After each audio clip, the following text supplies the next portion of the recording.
രക്ഷയില്ല. കൈപ്പുണ്യാണ്. ഓ, ഈ ഒരു കാര്യത്തിലെങ്കിലും ഇച്ചാൻ എന്നെ അംഗീകരിച്ചല്ലോ. ഏത് കാര്യത്തിലാണ് ഞാൻ നിന്നെ അംഗീകരിക്കാത്ത? ഓ, ഇച്ചാൻ എപ്പോഴും പറയുമല്ലോ എനിക്ക് ലോക വിവരമില്ല, ഞാൻ പരിഷ്കാരിയല്ല എന്നൊക്കെ. സീരിയസ് ആയിട്ട് പിന്നെ എന്നിട്ടാണോ നീ +2 വരെയല്ലേ പഠിച്ചിട്ടുള്ളൂ, നീ +2 വരെയല്ലേ പഠിച്ചിട്ടുള്ളൂ? അങ്ങനെയാണോ ഞാൻ പറയാറ്? എന്റെ ഭാര്യ +2 കാരിയാണ് എന്നാ പറയാറ്. ആണോ? പക്ഷെ ഇച്ചാനെ ഞാൻ എനിക്ക് ഇംഗ്ലീഷ് ഒന്നും സംസാരിക്കാൻ അറിയത്തോണ്ടുള്ള ഇച്ചിരി സങ്കടമൊക്കെ ഇല്ലേ? എടി, ഭാഷ എന്തിനുള്ളതാണ്? കമ്മ്യൂണിക്കേറ്റ് ചെയ്യാനുള്ളത്. നമുക്ക് തമ്മിൽ കമ്മ്യൂണിക്കേറ്റ് ചെയ്യാൻ മലയാളം എന്ന് പറയുന്ന മനോഹരമായ ഭാഷയില്ലേടി, വേറെന്ത് വേണം? കുഴപ്പമില്ല.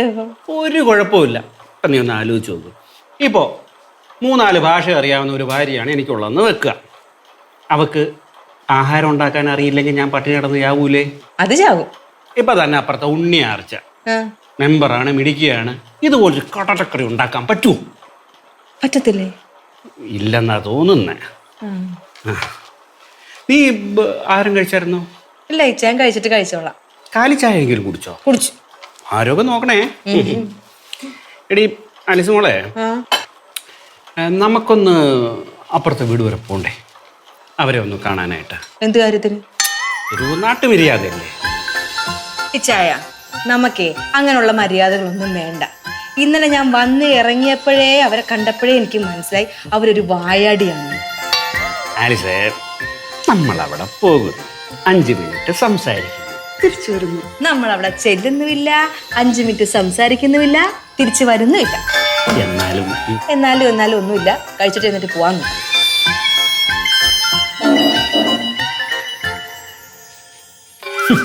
എന്തൊരു ഉപ്പാണ് കടലക്കറിക്ക്.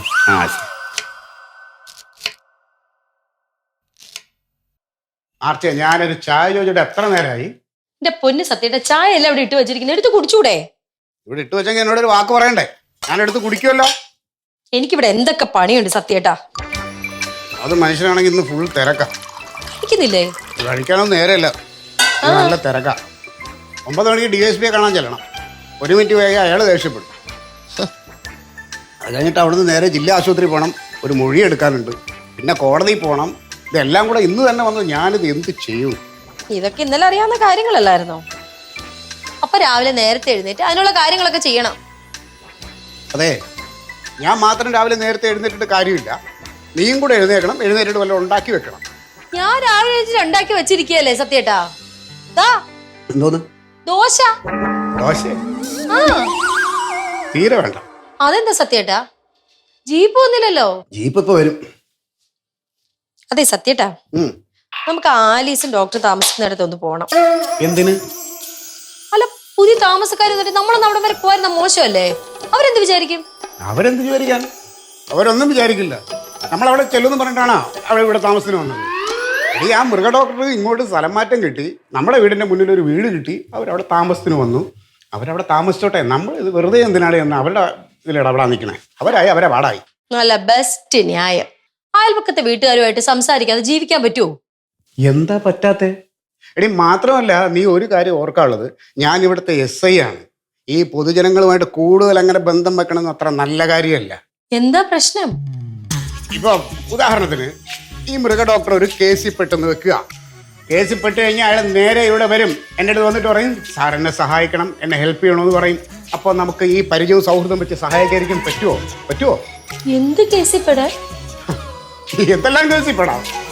ഇപ്പൊ അയാൾ ചികിത്സിച്ച ഒരു പശു ചത്തു, ആ പശുവിന്റെ ഉടമസ്ഥ ഒരു കേസ് വന്നാൽ എനിക്കത് അന്വേഷിക്കാതിരിക്കാൻ പറ്റുമോ? അതുകൊണ്ട് വെറുതെ നമ്മളെ ആവശ്യമില്ലാത്ത ബന്ധമൊന്നും വേണ്ട. അതെ, ഈ മഞ്ഞപ്പിത്തുള്ളവർക്ക് കാണുന്നതെല്ലാം മഞ്ഞയായിട്ടേ തോന്നുള്ളൂ. സത്യന്റെ മനസ്സിൽ കള്ളത്തിലുള്ളതുകൊണ്ട് അങ്ങനെയൊക്കെ തോന്നുന്നേ. ശരി, എന്റെ കാര്യം അവിടെ നിൽക്കട്ടെ. നീ ഇവിടുത്തെ പഞ്ചായത്ത് മെമ്പറാണല്ലോ. അയാൾ നിന്നോട് വന്നിട്ട് ഒരു സഹായം വേണമെന്ന് പറഞ്ഞ് നിനക്ക് സഹായിക്കാതിരിക്കാൻ പറ്റുമോ? അവൻ വന്നപ്പോഴേ തന്നെ പറയുന്നതായിട്ട്, മെമ്പറെ എന്നെ ഒന്ന് സഹായിക്കേണ്ടി വരും, ആവശ്യങ്ങളുണ്ടാവും. ഇമാതിരി ടീമുകളിൽ നിന്ന് ഒരുപാട് പ്രോത്സാഹിപ്പിക്കാൻ നിൽക്കണ്ട. അവനെ ആദ്യം കണ്ടപ്പോഴേ എനിക്ക് അങ്ങോട്ട് മനസ്സിലായി, ഒരു മൊത്തത്തിലൊരു വശപ്പശ ഒരു കള്ള ലക്ഷണ. ശരി, ഡോക്ടർ ആണല്ലോ പ്രശ്നം. നമുക്ക് ഡോക്ടർ ഹോസ്പിറ്റലിൽ പോയതിനു ശേഷം ആലീസിന്റെ അടുത്ത് പോയിട്ട് വരാം. എന്തിനാ? അതിന്റെ ഒന്നും ആവശ്യമില്ല. ഇനി അതും പറഞ്ഞ് നമ്മൾ അങ്ങോട്ട് പോയാൽ ആ പേരും പറഞ്ഞ് രണ്ടും കൂടെ ഇങ്ങോട്ട് വരും. എന്തിനാണ് വെറുതെ ആവശ്യമില്ലാത്ത കേട് നമ്മളെ തല വെക്കണേ? അതിപ്പോ നമ്മൾ അങ്ങോട്ട് പോയില്ലോ, അവരിങ്ങോട്ട് വരും. വരട്ടെ, അപ്പൊ നമുക്ക് ആലോചിക്കാം. എന്തോ സത്യേട്ടാ